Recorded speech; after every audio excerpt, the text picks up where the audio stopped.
रावण की box office report तो शायद आज भी शाहरुख खान को रुला देती होगी। इस फिल्म को प्रमोट करने के लिए क्या कुछ नहीं किया था बॉलीवुड के किंग ने। फिल्म की शूटिंग शुरू होने से पहले ही SRK ने शुरू कर दी थी फिल्म की प्रमोशन। रावण की कॉस्ट्यूम से लेकर उसकी म्यूजिक तक हर बात को शाहरुख ने बना दिया था सेंसेशन। फिल्म की रिलीज होने के कुछ टाइम पहले जिधर देखो उधर नजर आए शाहरुख खान और रावण का नाम। टेलीविजन के लगभग हर शो पर अपनी इस फिल्म को प्रमोट करते दिखे शाहरुख। कभी बिग सिटीज तो कभी स्मॉल टाउन्स का किया रुख। SRK didn't want to leave any stone unturned to grab attention for Ravan. शायद लोगों को भी लगने लगा कि फिल्म में होगा कुछ दम, मगर थिएटर में पहुंची ऑडियंस को मिला सिर्फ गम। The film bombed at the box office और रावण बन गई a big disappointment।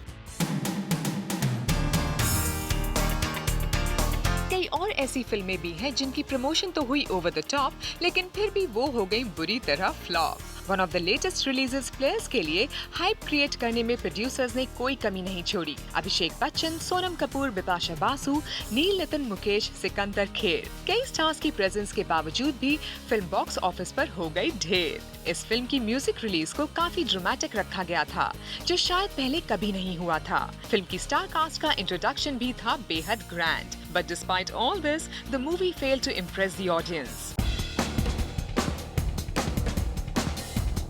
Film Mausam तो मेकिंग के टाइम से ही न्यूज में बनी रही। कभी सोनम की हेल्थ प्रॉब्लम तो कभी शाहिद और सोनम की अनबन। हर वो बात मीडिया तक पहुंचाई गई जिससे फिल्म को publicity mill pi. Every other day the tabloids had some story or the other regarding मौसम। लेकिन इतने चर्चों के बाद भी मौसम का हाल रिलीज के बाद हो गया बेहाल।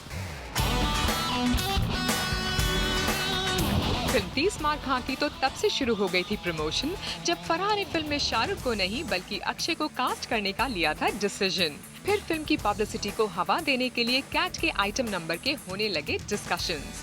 कटरीना भी एक के बाद एक टीवी शोज में पहुंचने लगी अपनी फिल्म को प्रमोट करने के लिए। 30 मार खां की म्यूजिक रिलीज की गई एक चलती हुई ट्रेन में। सोशल नेटवर्किंग साइट्स पर भी फरहान ने फिल्म और शूटिंग से जुड़ी बातों को शेयर किया। इन सभी एक्टिविटीज ने बढ़ा दिए लोगों की एक्सपेक्टेशंस, लेकिन फिल्म पब्लिक के लिए साबित हुई एक फ्रस्ट्रेशन।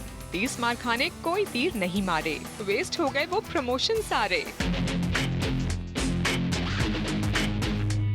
ऐश्वर्या राय गई हैदराबाद तो अभिषेक बच्चन उतर आए थे मुंबई की रोड्स पर। अभिषेक बच्चन ने बस पर सवार होकर किया एक रोड शो और लिटरली पब्लिक के बीच में जाकर अपनी फिल्म रावण का किया promotion. Time to time film की लोकेशन से भी आती रही कोई न कोई खबर, जिससे लोगों में मचती रही हलचल। एक सिंपल म्यूजिक रिलीज की बजाय अभिषेक ने अपनी परफॉर्मेंस से म्यूजिक रिलीज को बना दिया था धमाकेदार। लेकिन इतनी सारी प्रमोशनल एक्टिविटीज रह गयी बेकार। कास्ट एंड क्रू की हर मुमकिन कोशिश करने के बाद भी Raavan prove to be a disaster.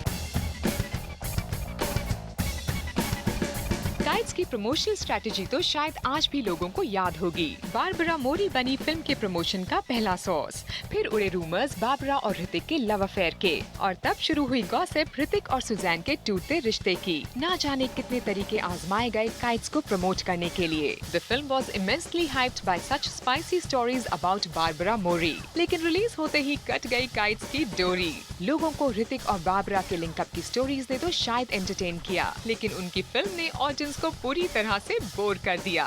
Similarly action replay, गुजारिश और वीर जैसी फिल्मों को काफी ग्रैंड तरीके से प्रमोट किया गया। सलमान खान ने तो वीर को प्रमोट करने के लिए रेस कोर्स में हॉर्स राइडिंग भी की, लेकिन इनकी बिग प्रमोशंस ने इनकी फिल्म को ऑडियंस की अप्रिसिएशन नहीं दी।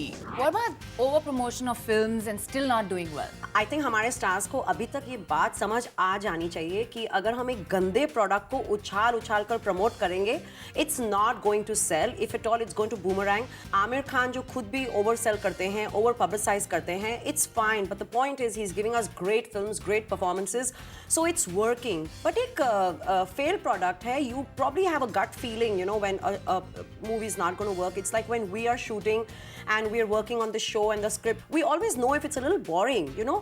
So you don't go there and highlight all your flaws thinking people are going to be blinded and they're still going to get fooled. I feel that when stars like Akshay Kumar, when he was promoting Chandni Chowk to China, or Shah Rukh Khan was promoting Ravan, they must have known, there must have been that insecurity that, you know, the product is a little weak, the movie is not up to the mark. So they think कि चलो इसमें extra effort डालेंगे in terms of publicity and promotion and शायद product चल जाए.